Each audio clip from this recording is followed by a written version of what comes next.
Hello दोस्तों, नमस्ते। मैं हूं सनु सिंह रावणा राजपूत। मेरे चैनल का नाम है प्रेमी रावणा राजपूत रिएक्शन वीडियो। आज का वीडियो लेके आए हैं रूस का सबसे खतरनाक फाइटर जेट, जिसके आते ही अमेरिका हो गया अलर्ट। क्या बात! अब मत क्या बात! हमारे ये वीडियो अच्छा लगे तो लाइक शेयर जरूर करें, सब्सक्राइब करते रहे, बेल घंटा दबाए तो पहला वीडियो आप तक पहुंचता रहे। करते वीडियो चालू। दोस्तों, आज हम बात करने जा रहे हैं एक ऐसे आसमानी तूफान की जिसकी दहाड़ से दुनिया के बड़े बड़े सुपर पावर्स के कान खड़े हो गए हैं।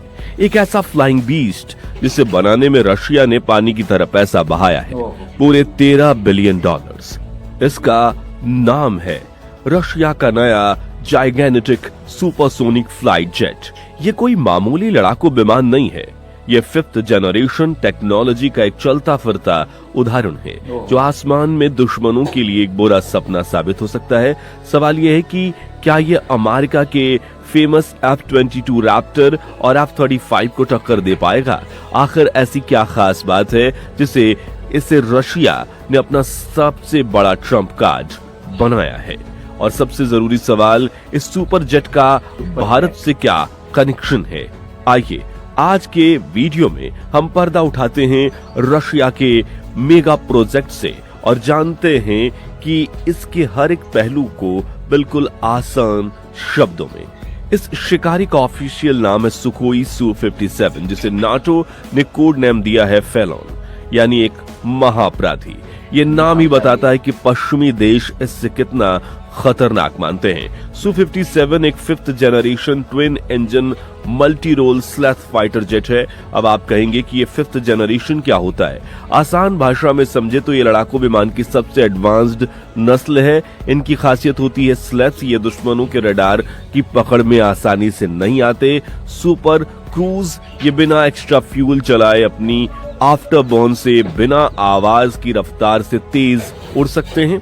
एडवांस्ड एवियोनिक्स यानी कि इलेक्ट्रॉनिक्स सिस्टम, सेंसर्स और कंप्यूटर इतने पावरफुल होते हैं कि पायलट को बैटलफील्ड की पूरी जानकारी रियल टाइम में मिलती है। Su-57 को इन सभी चीजों में ध्यान रखकर बनाया गया है। इसका मकसद सिर्फ एक नहीं बल्कि हवा में हवा से ही मार करने और हवा से जमीन पर हमला करना, यानी कि एक ऑलराउंडर की तरह काम करना है।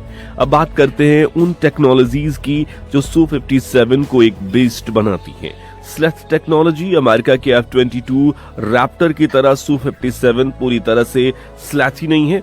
रशियन इंजीनियर्स का फोकस फ्रंटल स्लेथ पर ज्यादा रहा, यानी जब ये सामने से दुश्मन की तरफ बढ़ रहा हो तो उसे रडार पर स्पॉट करना बेहद मुश्किल हो। इसके लिए इसके डिजाइन को एंगुलर बनाया गया है। वेपन्स को बॉडी के अंदर इंटरनल बेस में रखा गया है। इस पर स्पेशल रडार एब्जॉर्बेंट मटेरियल्स की कोटिंग की गई है। स्पीड और सुपर मैन्यूवरेबिलिटी, रफ्तार और कलाबाजी के मामले में रशियन जेट का कोई मुकाबला नहीं। Su-57 इस परंपरा को आगे बढ़ाता है। इसमें लगे 2 पावरफुल सैटर्न AL-41F1 इंजन्स इसे 2 माक यानी कि आवाज की दुगुनी रफ्तार तक ले जाते हैं।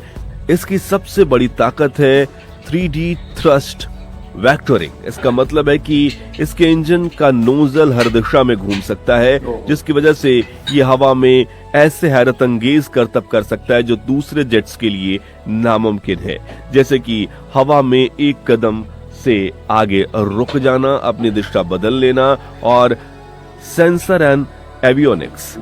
चील जैसी नजर एक फाइटर जेट का दिमाग, उसके सेंसर और एवियोनिक्स होते हैं।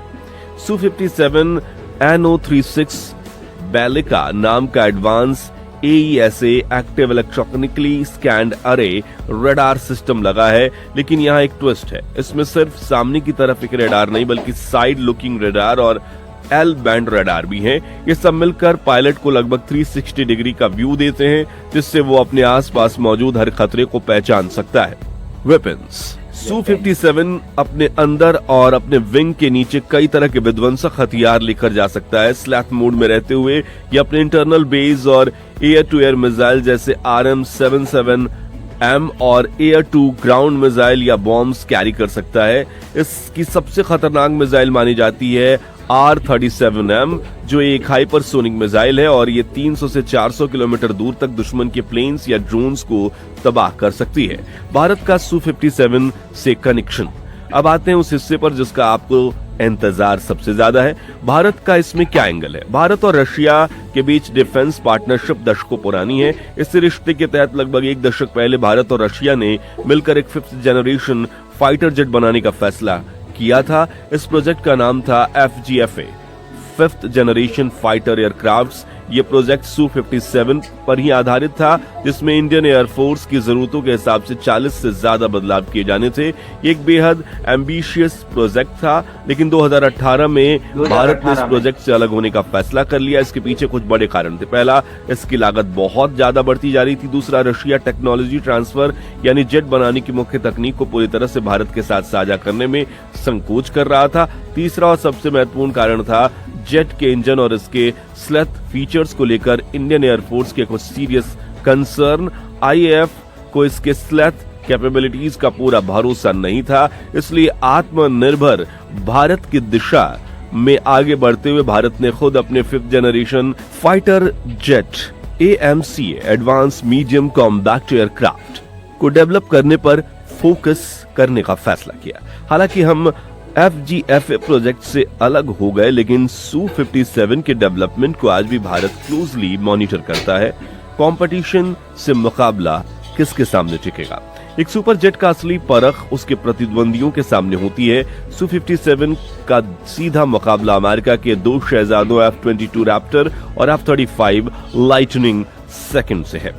Su-57 versus F-22 Raptor. F-22 को किंग ऑफ द स्काईज कहा जाता है। स्लेथ के मामले में F-22 रैप्टर आसमान में उड़ते तो वो मालूम ही नहीं पड़ेगा, बादल में गुम हो जाता है ना भाई। ये एक डेडिकेटेड एयर सुपीरियरिटी फाइटर्स है। वहीं Su-57 डॉग फाइट यानी नजदीकी लड़ाई में अपनी सुपर मैन्यूवरेबिलिटी के कारण F-22 पर भारी पड़ सकता है। दोनों की फिलॉसफी अलग है। F-22 दुश्मन को बिना देखे मारने में विश्वास रखता है, जबकि Su-57 सामने आकर अपनी कलाबाजी से दुश्मन को चकमा दे सकता है। Su-57 versus F-35 lightning second. F-35 एक फ्लाइंग सुपर कंप्यूटर है। इसका सबसे बड़ा प्लस पॉइंट इसका सेंसर फ्यूजन है और नेटवर्किंग कैपेबिलिटी, जो पायलट को अनएक्सेप्टेड सिचुएशनल अवेयरनेस देता है। लेकिन F-35 Su-57 जितना तेज और अलाइग नहीं है। F-35 एक मल्टी रोल जेट है जो स्लेथ पर ज्यादा फोकस करता है, जबकि Su-57 स्पीड और मैन्यूवरेबिलिटी को भी उतना ही अहमियत देता है। चाइना का J-20, इस रेस में चाइना का J-20 माइटी ड्रैगन भी एक अहम खिलाड़ी है, जिसके स्लेथ कैपेबिलिटीज को F-35 के लेवल का माना जा रहा है। Challenges on the horizon. Su-57 on paper एक बेहद शक्तिशाली विमान है, लेकिन इसके सामने चुनौतियां भी कम नहीं है। सबसे बड़ी चुनौती है इसका मास प्रोडक्शन। रशिया अभी तक बहुत कम संख्या में Su-57 बना पाया है।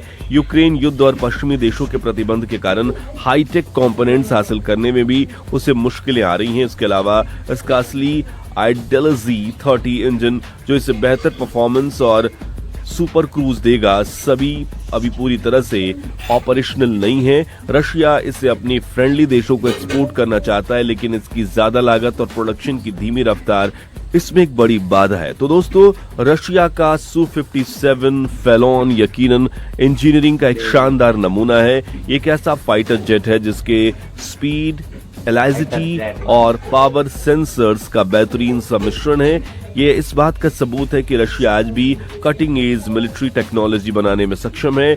लेकिन स्लेथ पर उठते सवाल, प्रोडक्शन की कमी, नए इंजन का इंतजार, ऐसी चुनौतियां हैं जो इसकी चमक को थोड़ा फीका करती है। ये जेट अमेरिकन डोमिनेंस को चैलेंज जरूर करता है, लेकिन क्या ये उसे खत्म कर पाएगा? ये तो आने वाला वक्त ही बता पाएगा। एक बात साफ है कि आसमान की शतरंज में Su-57 एक बेहद शक्तिशाली मोहरा है, जिसे कोई भी नजरअंदाज नहीं कर सकता। अगर आपको ये जानकारी पसंद आई हो तो इसे लाइक करें और चैनल को सब्सक्राइब करना ना भूलें। हेलो दोस्तों, ये रूस का देखा आपने कितना सुपर फाइटर जेट था, अमेरिका को भी टक्कर देने में सक्षम है, मगर अभी कोई 99 भरोसा नहीं कर सकते, ठीक है ना, क्योंकि वो भी अमेरिका का सुपर पावर देश है, मगर इसके अंदर भी जो टेक्नोलॉजी है और रूस इसके सामने टक्कर ले सकता है, ऐसा नहीं कि नहीं। मगर अभी देखो नया नया टेक्नोलॉजी आता है ना, तो सोच समझ के सामने एक दूसरे देशों के सामने जाना चाहिए, ठीक है ना। जब तक हम 100% 100 नहीं हो सकते ना, तब तक इसके सामने जाना में इसी से आते हैं, ठीक है ना। तो आपका ये क्या कहना है, ऐसा जो फाइटर जेट अपने भारत में भी होना चाहिए, ठीक है ना। हम एक डील किए हुए हैं इसके साथ में भारत सरकार ने, ठीक है ना। तो आपका क्या कहना है, और लाइक दीजिए और कमेंट कीजिए और शेयर कीजिए, सब्सक्राइब करते हैं बेल घंटा। अगले वीडियो में मिलेंगे, जब तक के लिए जय श्री राम, वंदे मातरम।